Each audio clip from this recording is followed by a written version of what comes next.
There's something about Daggers that clicked with me in a way that demanded my attention and dedication, and I think it's because the game itself is simple. Score is simply measured in how long you survive, and the controls are simply move, shoot, and jump. But the game finds complexity in the design of its enemies, and how dominant strategies form around them, as well as the unique skills that you develop as you learn about those enemies and the game as a whole. It's this surface-level simplicity combined with intricate, highly technical, high-level play that pulled me in and kept me playing far longer than I expected to.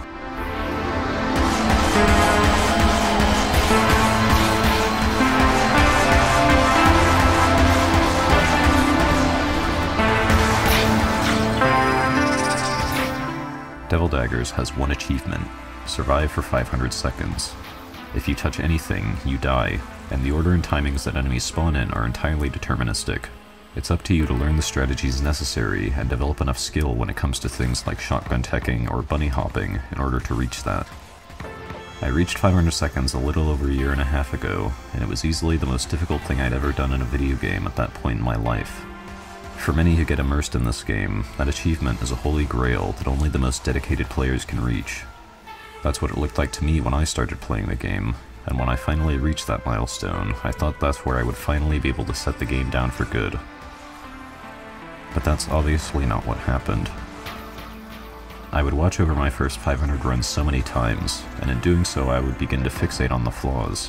Where I wasted homing, where I made a poor decision, where I missed shots. The game lodged what potential I had to go further so deeply into my mind that I couldn't resist, and so I picked up the game again.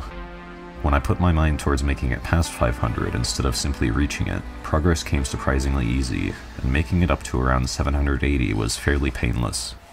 However, around this time, I realized that I was getting ever so close to that final milestone, 1000.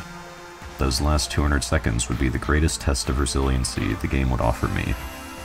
But I'm getting ahead of myself.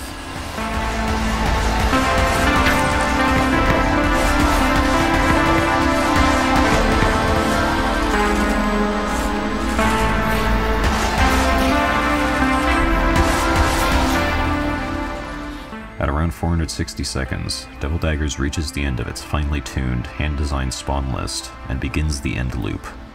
Up to this point, the game is fairly forgiving in how much time it gives between each of its sections, but if you go into the end loop without a specific game plan, you are likely to be swept up in the sheer speed the game starts to move at. The requirements in terms of aim also get exponentially harder at this point, with the optimal kill for the initial set of squids oftentimes requiring multiple flicks between shotgun shots in order to clear the arena before the spiders can spawn. Killing spiders can be very finicky at times, as they subtly move out of the way of your shots, and if you can't scrape off a gigapede fast enough, the following set of 2 spiders will take a good chunk of your gems and leave you at a severe disadvantage. And then you have to do it all over again, only faster and with less space in the arena as well. The first 7 to 8 minutes of the game are very much about developing strategies that require the least amount of precision and luck, but the end loop demands your top form and focus if you want to survive with enough homing stockpiled to continue.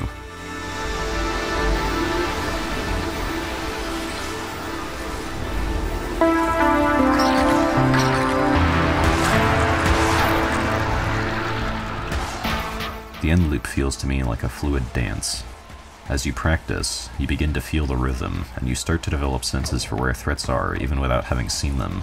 The rhythm of shotgun shots leads elegantly into gigapede scrapes, which leads into a frantic scramble to clear everything else before you have to dance even faster.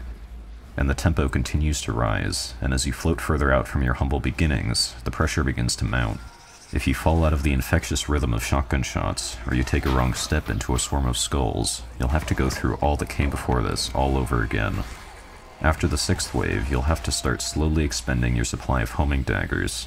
This army you amass over the entire run is your fickle dance partner for this last stretch of the game, and learning to effectively control what they target and how quickly they can clear the arena is the key to efficiently get further with more homing amassed for later.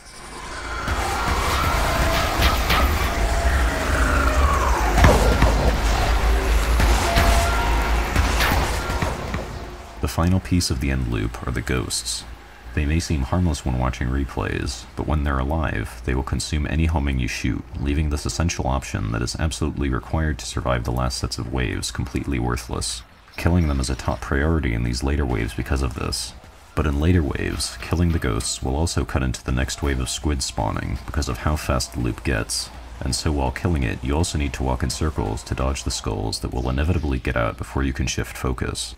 This is the final roadblock when going for 1000 seconds, and it introduces an element of luck as well, with the potential for skulls to spawn right next to you that you can't focus on because of the ghost.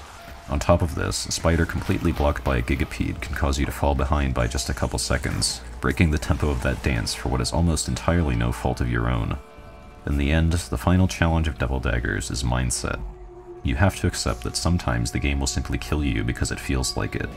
If you get too frustrated and quit, that's the end, and you won't be able to taste the glory of finally achieving the near impossible.